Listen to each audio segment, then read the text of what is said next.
warahmatullahi wabarakatuh. Saya MDS berada di kantor DPRD Kota Kabupaten Takalar. Dalam hal ini ingin bertemu langsung dengan Ketua DPRD Kota Kabupaten Takalar, dalam hal ini Haji Muhammad Samsul Rijal, secara lengkap tentang beberapa hal yang bersifat isu yang belakangan ini kita santer dengar di beberapa media online. Nah, seperti apa? Mari kita ikuti penelusuran kami. Assalamualaikum warahmatullahi wabarakatuh. Kembali lagi bersama saya MDS di sini dalam Media Selebes Pos. Dalam hal ini bekerja sama dengan Espos TV dan saya bertandang di kantor DPRD Kabupaten Kota Takalar. Dalam hal ini saya tidak sendiri, ditemani oleh Ketua DPRD Kabupaten Kota Takalar, Haji Muhammad Rijal. Bagaimana kabarnya? Siap, alhamdulillah, sehat walafiat. Alhamdulillah, tentunya kami di DPR ini secara pimpinan bekerja sudah kurang lebih 7 bulan terakhir. Tentunya banyak yang kita alami terkait dengan kepemerintahan di Kabupaten Takalar. Tentunya sesuai dengan harapan masyarakat Kabupaten Takalar yang memberi amanah kepada kami, tetap konsisten dan komitmen untuk menjaga amanah ini untuk kepentingan masyarakat Kabupaten Takalar dan bekerja sama. Tahan dulu nih, konsisten menjalankan kepemimpinan. Ini yang kita tunggu-tunggu. Siap, insya Allah. Tentu ada dinamika-dinamika yang berkembang belakangan terakhir ini. Nah, bagaimana dalam kondisi terakhir dinamika-dinamika tersebut? Apakah kondisi ini masih bisa dalam kategori normalisasi, normatif, atau seperti apa? Saya kira terkait dengan dinamika yang terjadi di Kabupaten Takalar ini, khususnya beberapa hari terakhir ini ada pemberitaan yang beredar di publik media melalui media sosial.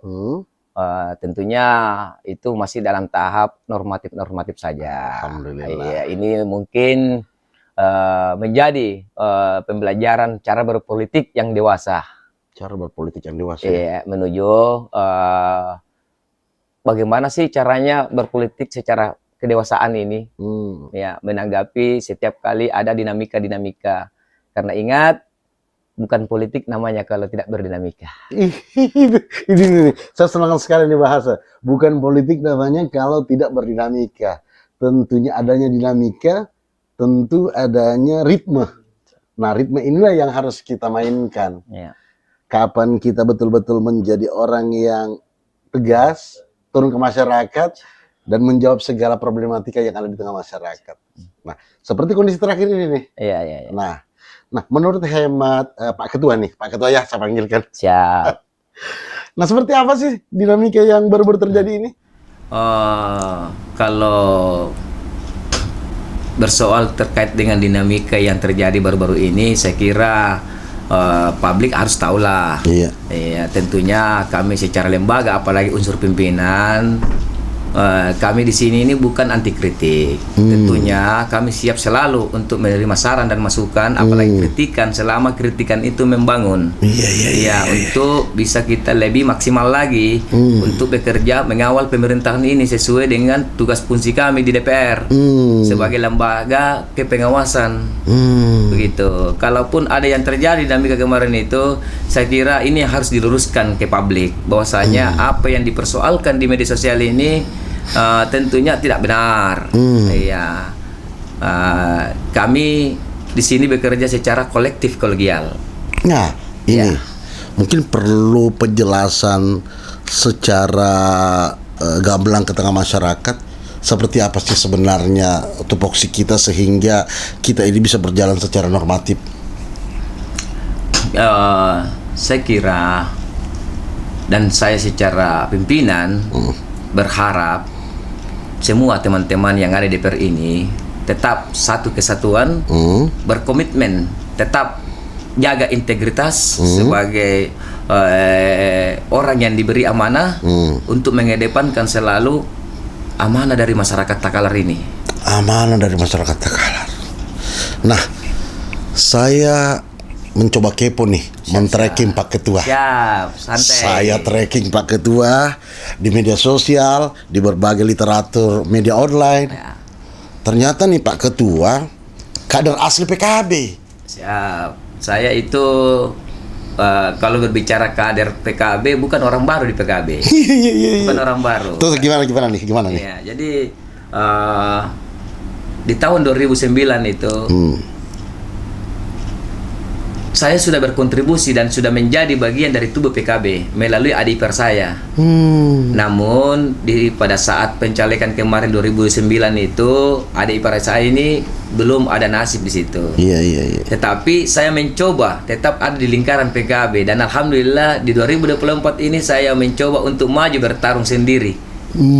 Bertarung sendiri dengan Bawa bekal. nama PKB sesuai dengan apa yang saya pahami sebagai kader PKB. Iya.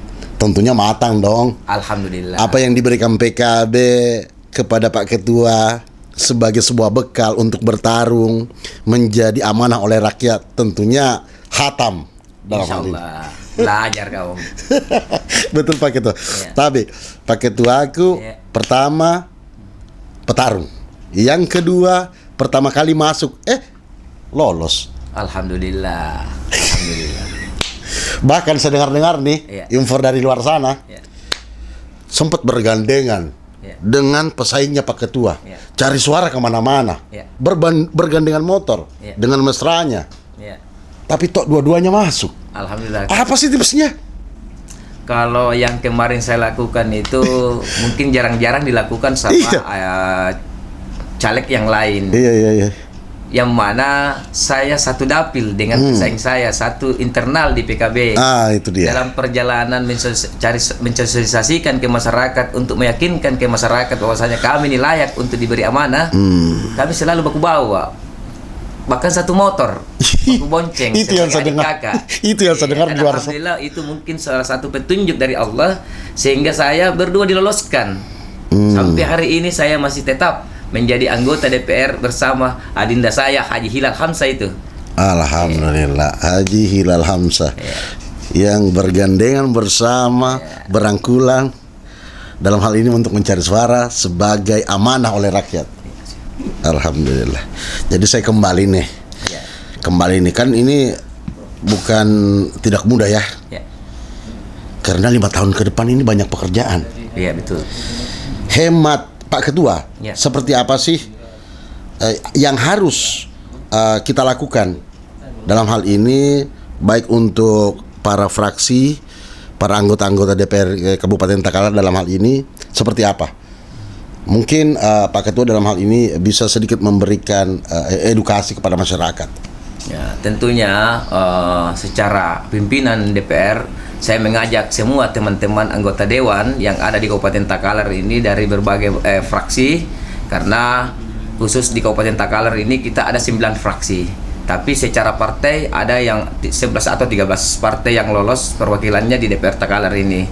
Tentunya sekali lagi kami secara pimpinan mengajak kerjasamanya agar tetap kita bisa berkolaborasi dengan eksekutif untuk memajukan Kabupaten Takalar ini sesuai dengan amanah yang diberikan kita semua.